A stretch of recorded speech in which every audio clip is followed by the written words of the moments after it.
Bienvenidos, colaboradores de Vidanova. Hoy les voy a exponer lo que es la comunicación efectiva y la prevención de caídas. Aquí tenemos comunicación efectiva. Bueno, la comunicación efectiva es la comunicación clave que tenemos nosotros como en el ámbito y cabe generar errores y afectar adherencias al tratamiento. Vidanova lo promueve pues, como una comunicación asertiva para mejorar la atención y evitar diagnósticos erróneos. Bueno, acá tenemos lo que es el objetivo. El objetivo, pues, de la comunicación efectiva es como tratar de desarrollar habilidades para comunicación asertiva en la atención de pacientes, abordando unos pasos que es pues identificar barreras y defensas, detectar factores que contribuyen a problemas de comunicación, fomentar acciones y políticas, estandarizar los procesos de comunicación, identificar fallas de atención y detectar errores en la atención clínica causados por algunos problemas de comunicación entre los involucrados en el cuidado del paciente. Bueno, acá tenemos la comunicación en el proceso de atención del paciente, pues en las prácticas cotidianas. La comunicación en sí, ¿en qué se basa? Es en el uso de palabras y gestos que adquieren un significado dentro de un contexto específico. Para que la comunicación sea efectiva, también pues debemos saber que es crucial que tanto el médico o el personal asistencial como el paciente interpreten pues palabras de la misma manera hacia el paciente, pues para que haya un entendimiento a lo que se le está comunicando. Acá tenemos lo que es la comunicación que se debe desarrollarse. También debemos pensar que es crucial asegurar una comunicación clara entre el equipo de salud, el paciente y sus cuidadores, utilizando un lenguaje sencillo, pues para evitar malentendidos pues, con el paciente, en caso con palabras pues, claves de que el paciente no entienda. Pues el objetivo de esto es como proporcionar unas explicaciones que garanticen pues, de que el paciente sí entendió lo que se le está comunicando. Pues por eso se debe recomendar hablar lento, claro, y confirmar con quién está hablando. También ser respetuoso a la hora de dirigirse al paciente y nunca hablar en un tono pues condescendiente. Aceptar las diferentes diferencias de opinión y ser muy agradable. Eh, Adecuada comunicación entre el personal que interactúa en la atención a los pacientes para garantizar prácticas seguras. Las pobres prácticas de comunicación y la continuidad de la misma que existe en los hospitales son la mayor fuente de eventos adversos. Es por ello que la imperiosa necesidad de garantizar prácticas seguras y estrategias para mejorar la comunicación. Pues que debe haber una educación continua del paciente, dirigir la consulta por el nombre del paciente y hacer presentación del personal. Las acciones inseguras más comunes en el proceso de la comunicación. Aquí también tenemos lo que es una falla activa. Bueno, aquí vemos que los problemas de comunicación son la causa más común de muerte y discapacidad prevenible. Luego de revisar en instituciones de salud. Dentro de las revisiones realizadas se evidencian las siguientes acciones. Pues no se estandariza mecanismos de comunicación, no tener una comunicación apropiada durante los cambios de turno y remisión de los pacientes intra e interinstitucionalmente, problemas en la configuración de las agendas médicas, el soporte de atención en diversos sitios y pérdida del enfoque del cuidado psicosocial, ausencia en la evaluación de las expectativas y reporte de ayudas diagnósticas. También tenemos lo que es las prácticas inseguras y más eficaces en el proceso de comunicación para evitar que se generen incidentes y eventos adversos. Pues bueno, aquí la gran mayoría de los expertos coinciden que recomendar un touchback, que es cuando el paciente explica con sus palabras lo transmitido para el personal de salud. Pues ya tocarle como confianza al paciente, pues para que él te comente sobre qué es lo que está pasando y cuál es el motivo de la consulta. También debemos generar en el personal asistencial capacidades organizacionales y habilidades de comunicación. La efectividad de la comunicación incluye la participación del paciente. También debemos efectuar una comunicación redundante por parte del grupo que atiende al paciente. Las listas del chequeo de seguridad como herramienta para garantizar que se realicen todas las actividades protocolizadas. Eh, También tenemos los mecanismos de monitoreo y seguimiento más eficaces pues para poder generar una adecuada comunicación entre el personal de salud y los pacientes. Pues aunque la literatura no se hace una referencia explícita para el contexto de Latinoamérica, pues hay estudios que dicen pues que recomiendan algunos aspectos relevantes para tener en cuenta.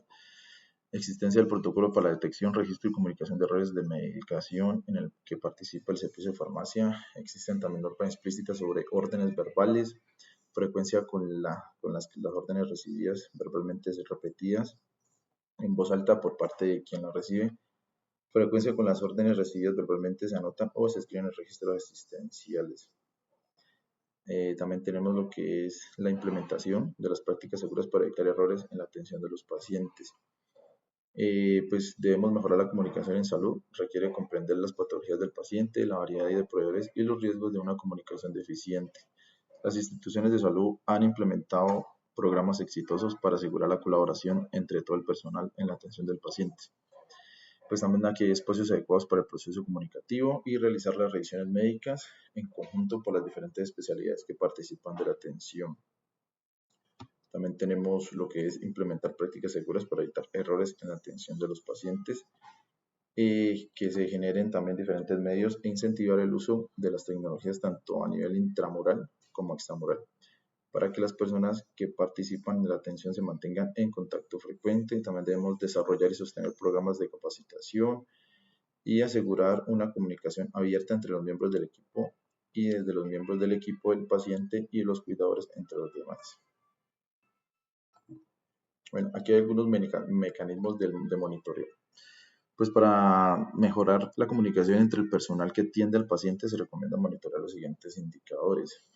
Pues tener una proporción de órdenes verbales transcrita en la historia clínica, frecuencia de prescripciones realizadas sin revisar toda la medicación, frecuencia con la que los cambios en medicación se comunican clara y rápidamente, frecuencia con la que cualquier nueva información que afecte al diagnóstico del paciente se comunica de forma clara, rápida a todos los profesionales implicados. Bueno, esto es un cuestionario basado en investigación para hablar la importancia de la comunicación entre los profesionales y la salud de los pacientes. Aquí vamos a hacer un breve recuento sobre comportamiento durante la interacción. Pues aquí hay unos aspectos que dicen que pues miro a los ojos del paciente cuando interactúo con él o con ella, pues debe mirar hacia el paciente y explicarle de la manera más cómoda y respetuosa. Acostumbro a ver al lado favorable de las cosas, me siento bien conmigo mismo. Estos son tips que se deben utilizar cuando se relaciona profesional-paciente. Aquí hay varios cuestionarios de los cuales les voy a mostrar brevemente. Estos son como un estudio que se hizo. Acá tenemos lo que es cómo activar ante una reclamación.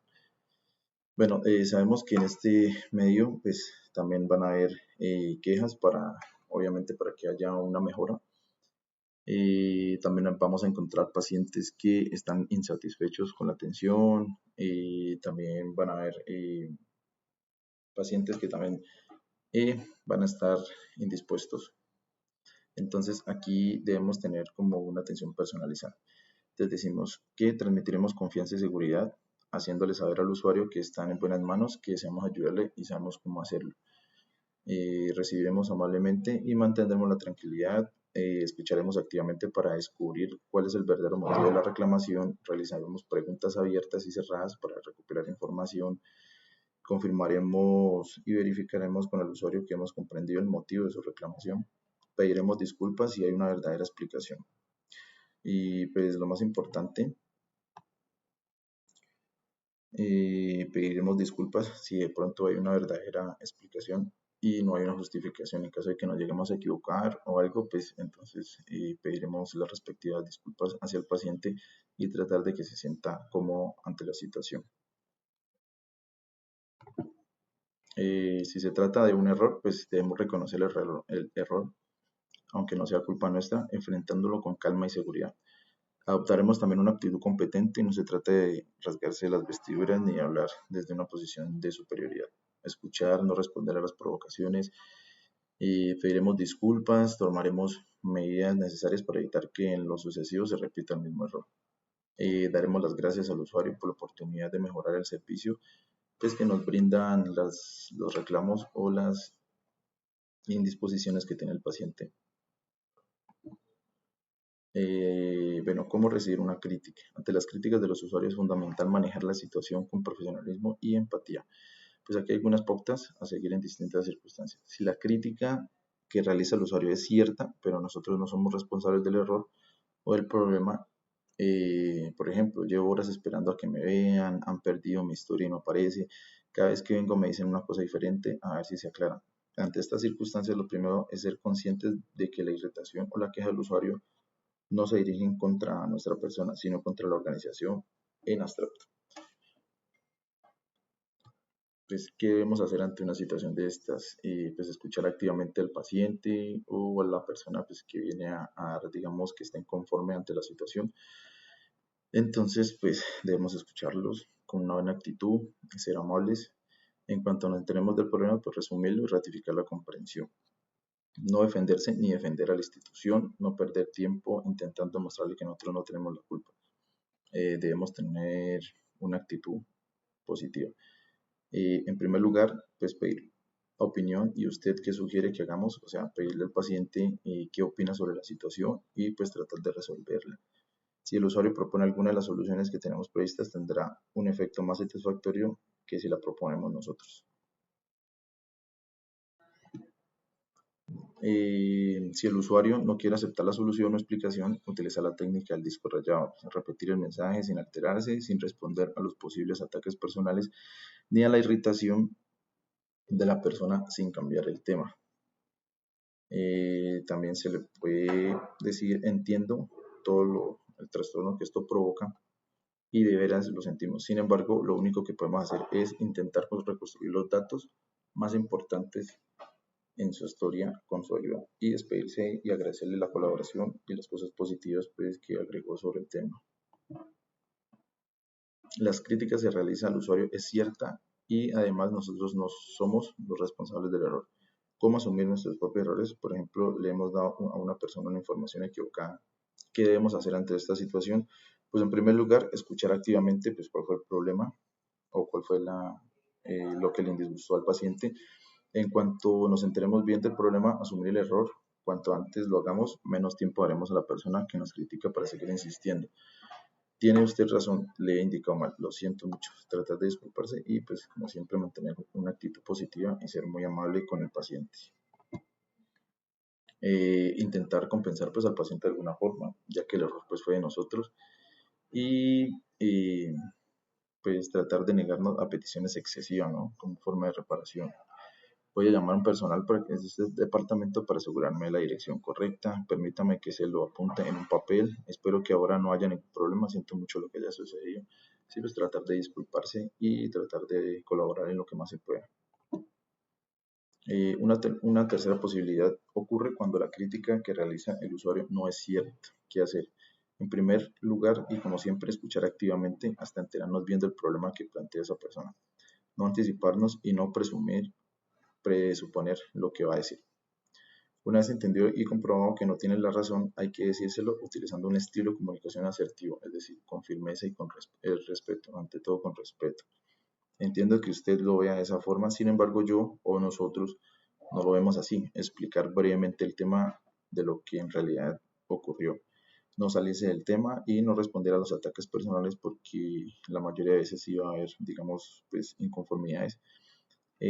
Tratemos como de cortar rápidamente y ofreciendo alguna posible solución o alternativa y despedirse y agradecer la colaboración.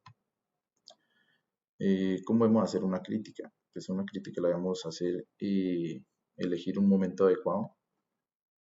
Si queremos hacer varias críticas, ir de una en una. Empezar de forma positiva, centrarse en el comportamiento o en la actitud que queremos cambiar. Desde hace unos meses no acude usted a todos los controles como hacía antes. Bueno, en sí se le da unas explicaciones.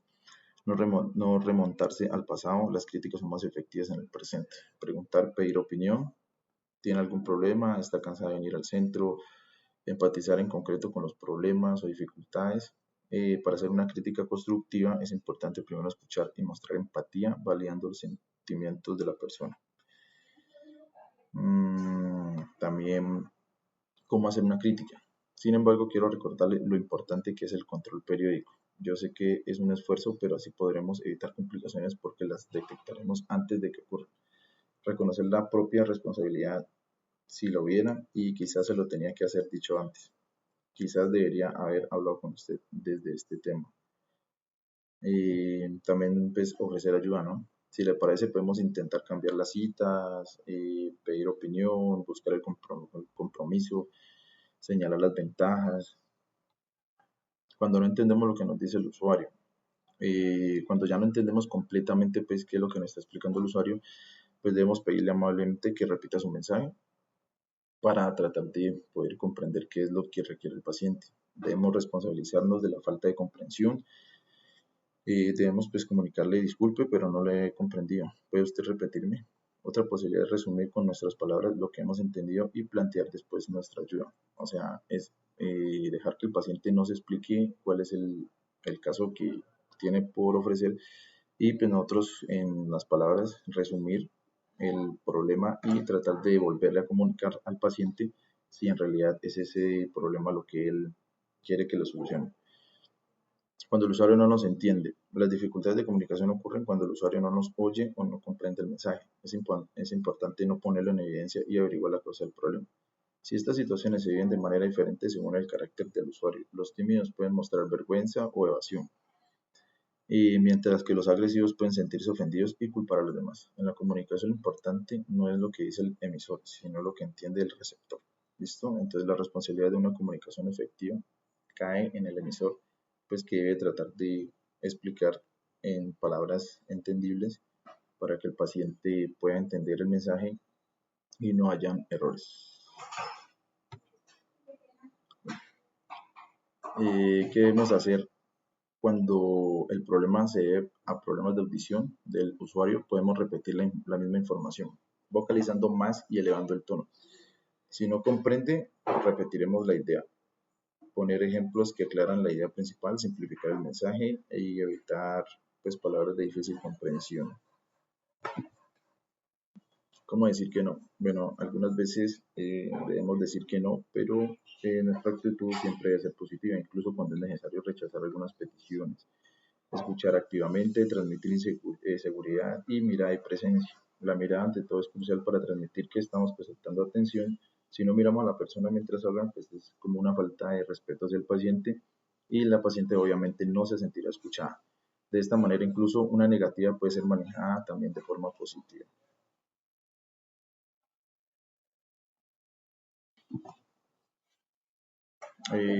Es fundamental entender la demanda del usuario, explicar las razones si no podemos cumplirla, si la negativa no es aceptada.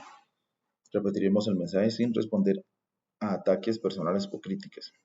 Entiendo su preocupación, pero no podemos ofrecerle una cita hoy debido a la agenda llena. O pues debemos escuchar activamente al usuario, mostrar comprensión y ofrecer alternativas claras sin crear falsas expectativas. ¿Qué hacer en una situación de agresividad? Pues ante la persona agresiva debemos responder de forma asertiva, mostrando seguridad y firmeza sin aumentar la agresividad. Es importante evitar respuestas violentas o retadoras para mantener una buena imagen y calmar la tensión rápidamente. Para ello es necesario seguir este protocolo paso a paso. Bueno, entonces aquí algunas pautas que debemos como seguir. Escuchar activamente, seguir preguntando, conseguir que siga hablando de esta forma, la temperatura del enfado empezará a bajar rápidamente hasta que no tengamos suficiente información, pues no creer que sabemos cuál es el problema para poder dar una respectiva solución. Y cuando empiece a calmarse, si es posible pedirle que se siente y sentarse con ella o con él, mantener un tono de voz calmado, mantener una posición corporal firme.